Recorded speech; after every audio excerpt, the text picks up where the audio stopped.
Saya itu sangat salut sama pendukungnya Ganjar. Sudah kalah, tapi dia terima kekalahan legowo, menerima segalanya. Tidak seperti pendukung 01.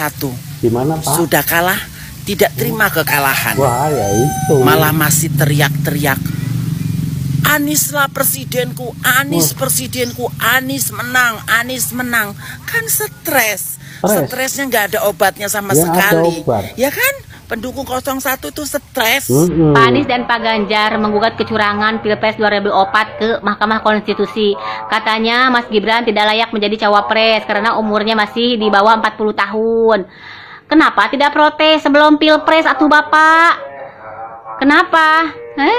Karena kemarin kan Bapak pikir Gibran itu anak nggak tahu apa-apa ya kan? Belimbing sayur, pelangak-pelangok, ya kan? Anak baru gede, anak masih ingusan. Nah, sekarang setelah dia terpilih, baru kalang kabut. Bapak Anies sama Bapak Ganjar lapor ke MK, ya kan? Bansos sekarang dijadiin alasan kecurangan. Pak Anies, dengarkan. Bansos itu untuk semua kalangan, Pak. Contoh saya tidak dapat bansos, tidak dapat bantuan apapun ya. Tapi saya tetap nyolok nomor 2 Prabowo. Dan tetangga saya ada yang dapat bansos tapi dia coloknya nomor 3. Sekarang kalian pengen Pilpres diulang dan tidak tanpa Mas Gibran, tanpa Bapak Prabowo. Cuma ada 2 ya kan paslonnya, paslon 1 dan paslon 3. Aduh, beli negara serangan sono, beli negara sendiri sono ge. Pada nyapres kalian berdua itu. Terus kata Pak Ganjar katanya suara 02 itu sebetulnya tidak ada, 0. Ini Pak Ganjar yang gak waras, Pak. Nah kami ini berbondong-bondong ke TPS, Pak. Tangan dicelupin tinta. Kami ini ada, bukan goib, nyata, Pak, kami ini. Terus kalau paslon 2 suaranya kosong, berarti Bapak Prabowo sama Papa Gibran juga nyoblos 03 gitu. Pilpres 2024 mau diulang, mau diputar berapa kali putaran juga tetap bakal Prabowo yang menang. Mungkin akan lebih besar menangnya suaranya Bapak Prabowo kalau sampai diputar ulang, putaran terus. Sudahlah Pak Anies, sudahlah Pak Ganjar, sudah terima aja legowo ya Pak. Kalau udah kalah aja Pak. Bye. Assalamualaikum warahmatullahi wabarakatuh. Piye to Pak Prabowo kok malah bekerja sama karo paslon siji gitu. Pokoknya kini bocah desa setia bersama bapak, rombongan wong desa ki gak lilo nek sampean ki bekerja sama karo Min Sarimin utawa Anies Baswedan kuwi. Yo ngingeti zaman debate wingi lho Pak, kemlintine kuwi lho. Aku lho sik ngingeti waktu omong menurut saya 5 itu kebanyakan, justru malah 11 dari 100 omongan gatel ngono kuwi. Delalah saiki ngapik-ngapik karo panjenengan. Tenan aku ki rombongane bocah desa, rombongane wong desa gak lilo temen nek sampean ki bekerja sama karo paslon siji. Mbok yo pendukunge 02 ngene iki ya dipikirke ngono lho Pak. Mergo pendukunge 02 ngene iki wis berjuang mati-matian perang gak karuan karo pendukunge sebelah iki. Sing wong-wong ngomong piye we gak digubres wis, sing penting awak dhewe iki setia bersama bapak ngono lho. Pokoknya aku gak lilo. Rombongan bocah desa, rombongan wong desa ki gak lilo nek sampean ki bekerja sama karo Min Sarimin utawa Anies Baswedan kuwi. Nggih Pak, oke.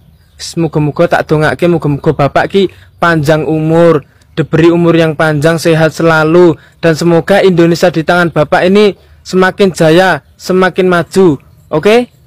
Akankah? Wow, Prabowo the maestro yang sebenarnya guys. Yap, ini beredar isu bahwasannya Gerindra ini kabarnya akan mendukung hak angket.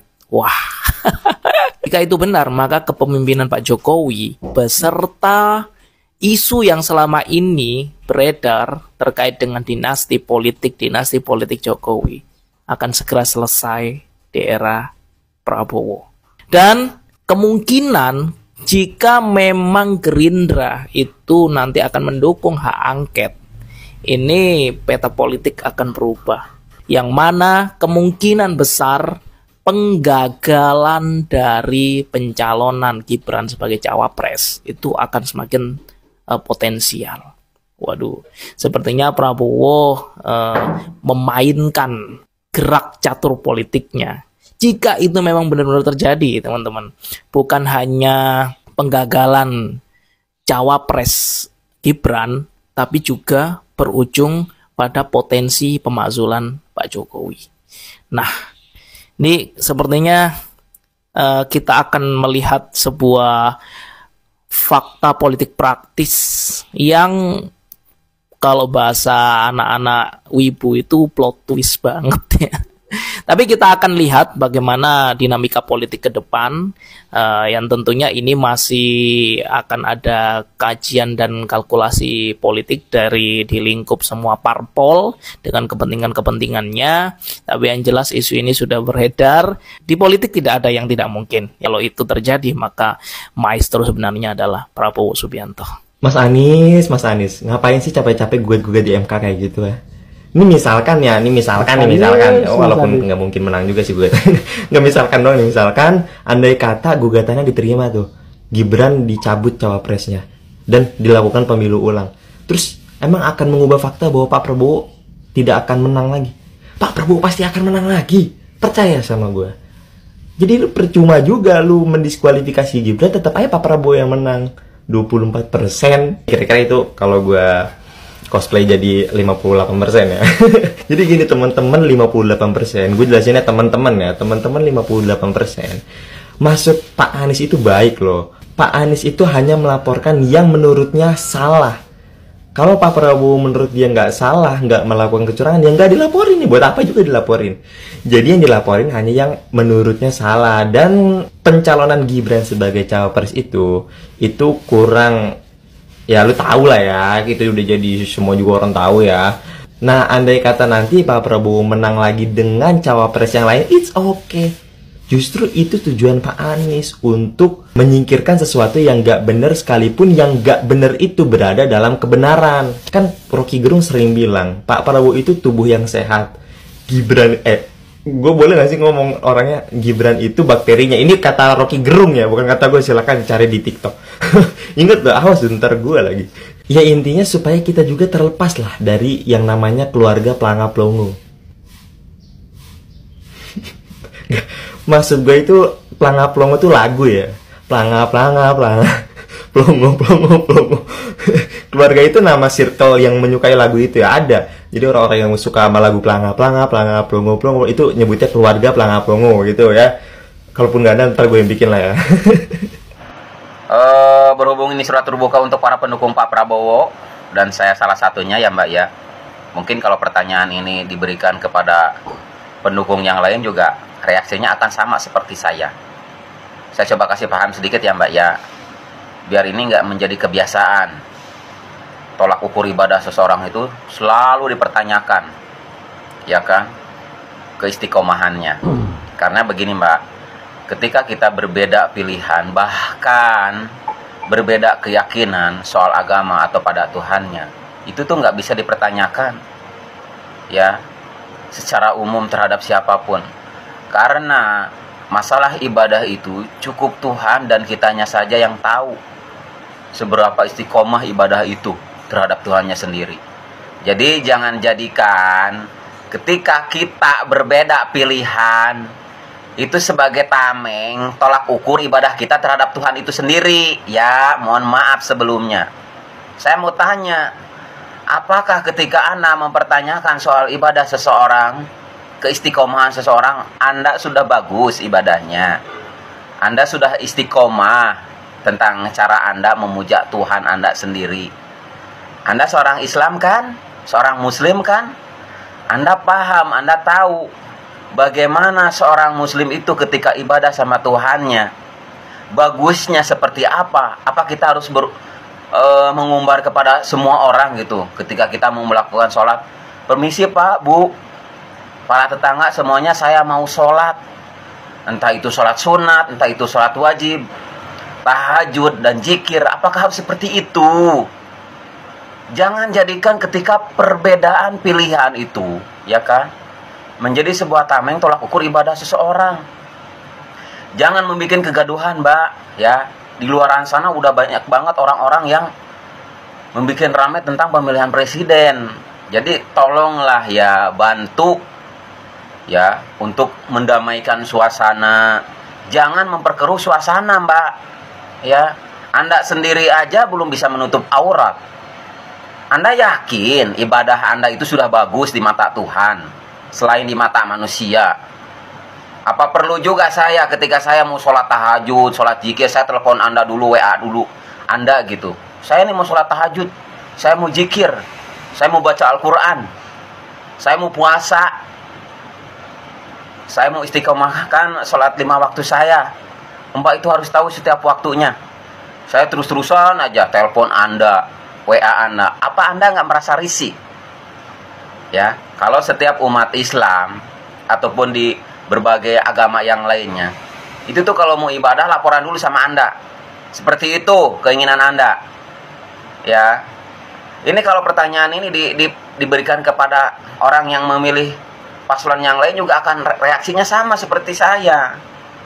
Jadi jangan jadikan ketika perbedaan itu ada di antara kita nih terkait tentang pemilihan presiden kemarin, itu sebagai tolak ukur ibadah kita, keistiqomahan kita terhadap Tuhan itu sendiri ya, terutama kepada Allah Subhanahu wa taala. Anda muslim, ya kan? Anda Islam. Masa soal ibadah seperti ini aja dipertanyakan kepada setiap orang? Ya, apa perlu setiap harinya ketika orang ibadah itu melapor dulu kepada Anda? Anda siapa? Tuhan. Saya coba kasih tahu satu lagi ya Mbak ya. Kenapa iblis yang ahli ibadah itu tuh tidak menjadi kekasih Allah? Bahkan dia menjadi penghuni neraka jahanam. Karena di dalam hatinya dia itu merasa lebih baik daripada yang lainnya. Nah, jangan sampai diri Anda itu disamakan dengan sifat tersebut, merasa lebih baik daripada orang lain, sehingga Anda berani mempertanyakan tentang keistiqomahan ibadah orang lain. Paham kan sampai sini? Saya punya sesuatu yang publik harus tahu. Ini tentang 01, 02, dan 03. Mumpung saat ini sudah selesai pemilihan, jadi saya di sini akan bongkar semuanya. Jadi kalian mau tahu untuk pendukung 01 dan 03, kenapa saat ini real count itu 02 naik? Sini saya kasih tahu ke orang. Sini. Dengarkan baik-baik. Yang pertama, karena sosok 02 itu dia sabar, ikhlas. Meskipun selalu dijelek-jelekan, dia tidak pernah membalas. Itu yang satu. Yang kedua, dengar baik-baik ini. 02 itu tidak pernah menilai orang, tidak pernah menjelek-jelekan orang. Contoh nih, saat 02 itu wawancara dengan Najwa Shihab, ketika diminta 02 untuk menilai rivalnya, tapi dia tidak memberikan penilaian. Dia menyerahkan semuanya kepada publik, masyarakat. Sementara rivalnya itu kompak bersama-sama untuk memberikan penilaian kepada 02. Bahkan di bawah. Disitulah momen orang-orang yang pro terhadap 02 itu menjadikan itu sebagai alat yang sangat tepat untuk mendongkrak elektabilitas. Diedit lah. Orang-orang di sekitar semuanya ini yang berperan. Bahkan kita lihat banyak story-story di TikTok yang seleweran itu mengangkat kisah-kisah dari sosok 02 itu yang menyedihkan, yang sedih. Populer lah dia. Populer. Ya kan?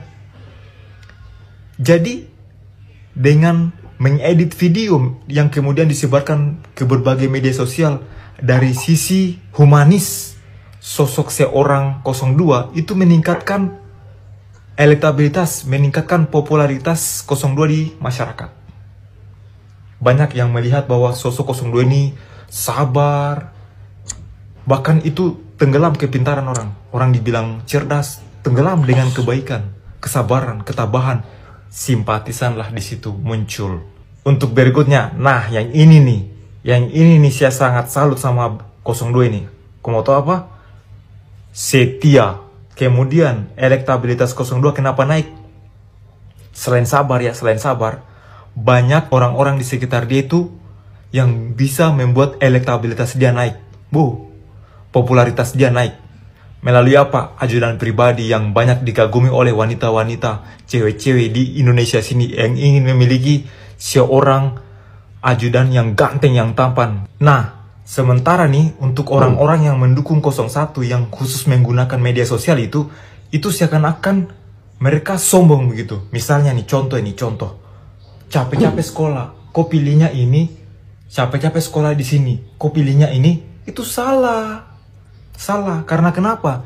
Tidak semua orang bisa berada di posisi yang seperti itu. Jadi orang tersinggung lah, ya kan? Yang paling buruk ini, karena selalu menjatuhkan, berusaha menjatuhkan ini. Menggiring, berupaya untuk melakukan politik identitas atau politik membawa-bawa agama. Kita ini NKRI, Negara Kesatuan Republik Indonesia, Pancasila. Satu, sila pertama, ketuhanan yang Maha Esa. Di negeri kita ini banyak agama, bermacam-macam agama. Kemudian kita bermacam-macam suku, bermacam-macam daerah.